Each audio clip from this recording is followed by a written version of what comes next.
Philippe Bougara, bonjour. Nous avons évoqué la semaine dernière l'enfance et l'adolescence de Theodor Herzl et nous en étions restés à l'arrivée de Theodor Herzl à Vienne. Il n'arrive pas d'ailleurs tout seul à Vienne, il arrive avec toute sa famille. C'est après la mort de sa jeune sœur Pauline, la famille est un peu bouleversée et Théodore s'établit avec sa famille à Vienne. Il a à l'époque 18 ans et il va être étudiant à l'université de Vienne. Oui, il s'est inscrit à la faculté de droit, pourtant il n'a pas renoncé à la passion littéraire, la passion de la littérature qui domine déjà à ce moment-là sa vie, mais il a déjà éprouvé le besoin d'avoir une activité professionnelle, disons, très honorable d'un point de vue de la promotion sociale ou du point de vue du prestige social, et d'où ces études de droit qu'il va mener jusqu'à leur terme, jusqu'à un doctorat de droit, et nous verrons qu'il a exercé pendant 1 an des fonctions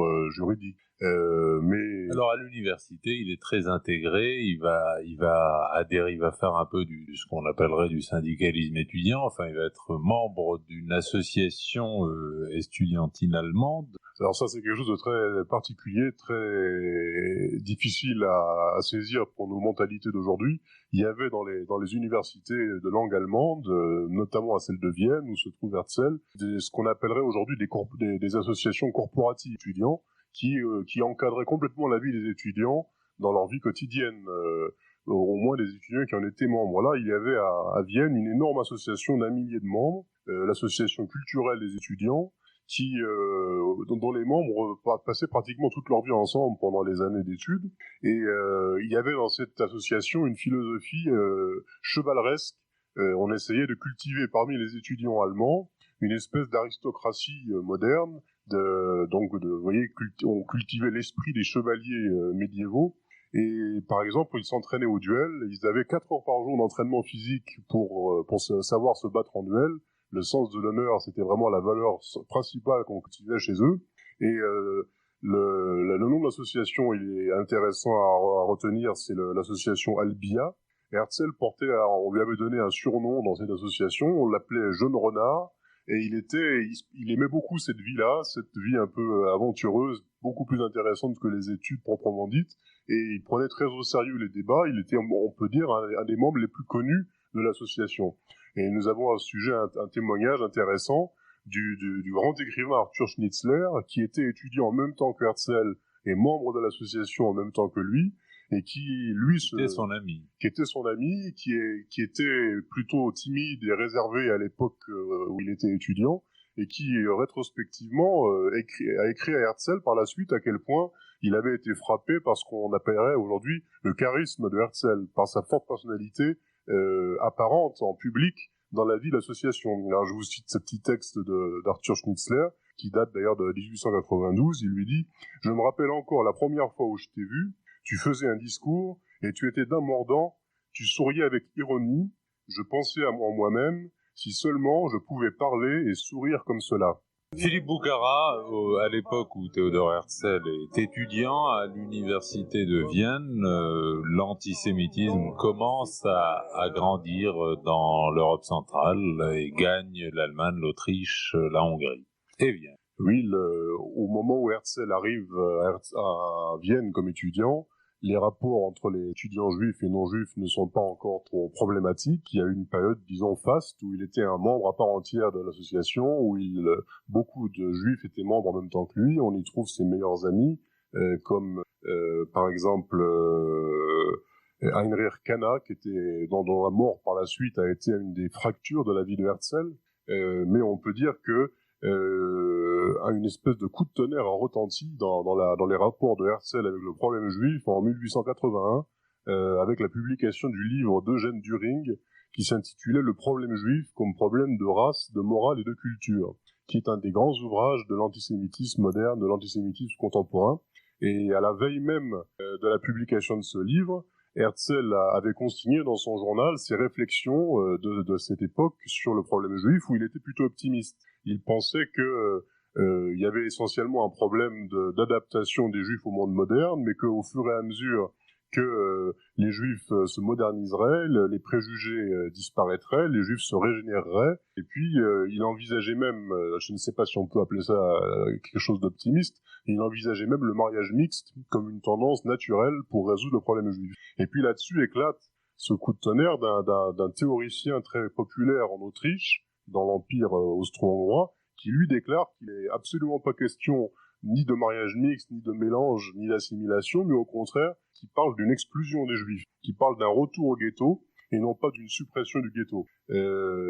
Il s'agissait là d'un intellectuel prestigieux, donc Herzl, qui avait une notion très élevée du rôle des élites dans la société, s'est dit, si un intellectuel connu raisonne comme cela aujourd'hui, alors qu'est-ce qu'on doit préjuger de ce que pensent les masses autrichiennes, les masses non juives?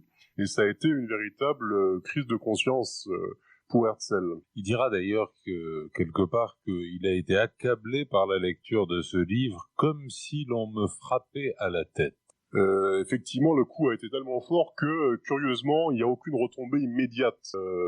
Comme Herzl a tenu son journal régulièrement, on peut suivre presque au jour le jour son évolution, et on ne trouve pas de réflexion, de conclusion, disons, de ses réflexions sur le problème juif à cette époque. Et dans les jours qui suivent, il finit par passer à d'autres sujets, et il ne revient plus sur la question de l'antisémitisme. Il y a tout de même, Philippe, la rupture avec l'association étudiante, l'union étudiante Albia, parce que cette union décide de ne plus accepter des membres d'origine juive. Exactement, c'est la réalité elle-même qui a obligé Herzl à se pencher à nouveau sur le problème. Le contexte est assez curieux. C'était le 5 mars 1883, Herzl a 23 ans à ce moment-là, que l'association des étudiants antisémites, donc un groupe plus restreint que l'association Albia, a organisé une manifestation après la mort de Richard Wagner, qui, comme vous le savez, était un des grands porte-voix de l'antisémitisme. Et justement, un membre de l'association Albia, qui s'appelait Hermann Bahr, a prononcé un discours au cours de cette manifestation après la mort de Wagner. Et donc la fièvre antisémite a commencé à gagner l'association elle-même, qui était pluraliste jusqu'à ce moment-là. Alors Herzl s'est senti obligé de démissionner de l'association Albia. En fait, il était même question qu'on l'exclue, donc c'est une démission qui n'en est presque pas une. Et cette décision a été très difficile. Il a consigné dans son journal cette réflexion: ainsi, je fis mes adieux à ces galants jeunes gens. Il est vraiment parti la mort dans l'âme.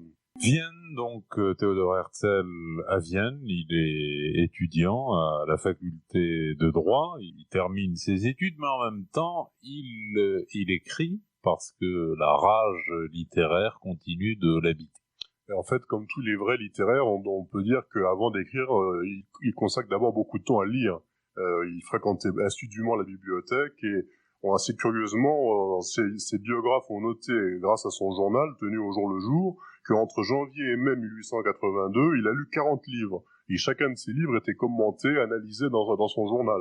On a comme ça une idée assez précise de ses lectures. Il a lu vraiment tous les genres littéraires: Byron, Mark Twain, Voltaire, Balzac. Et on peut relever qu'il n'aimait pas beaucoup la pornographie, qu'il avait tendance à voir souvent dans les romans français. Il n'aimait pas non plus le sang dans les romans. Mais par contre, il appréciait beaucoup le style, et le style, par exemple, des grands auteurs russes, Dostoïevski, lui convenait beaucoup. Alors là, dans la période dont nous parlons, comme étudiant, ses débuts, il était vraiment, il rêvait d'une carrière littéraire, mais les débuts ont été assez laborieux.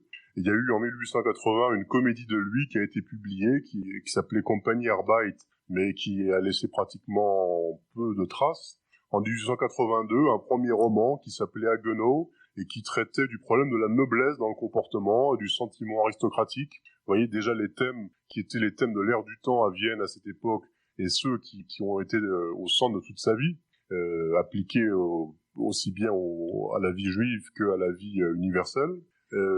Il a quand même quelques succès déjà, puisque un journal qui s'appelle la Wiener Allgemeine Zeitung lui décerne un premier prix pour un feuilleton qu'il a publié. Voilà, c'est ça. En 1882, il y a ces deux premiers pas dans la carrière littéraire, c'est la publication de ce feuilleton et le fait qu'il a publié une première comédie qui s'appelait l'affaire Hirschkorn, bien que il n'a pas pu obtenir que cette pièce soit montée dans les principaux théâtres de Vienne. Il faut dire aussi que Herzl était très ambitieux et que non seulement il voulait faire carrière dans les lettres, mais il voulait être parmi les meilleurs et que, évidemment, ça ne s'est pas concrétisé tout de suite.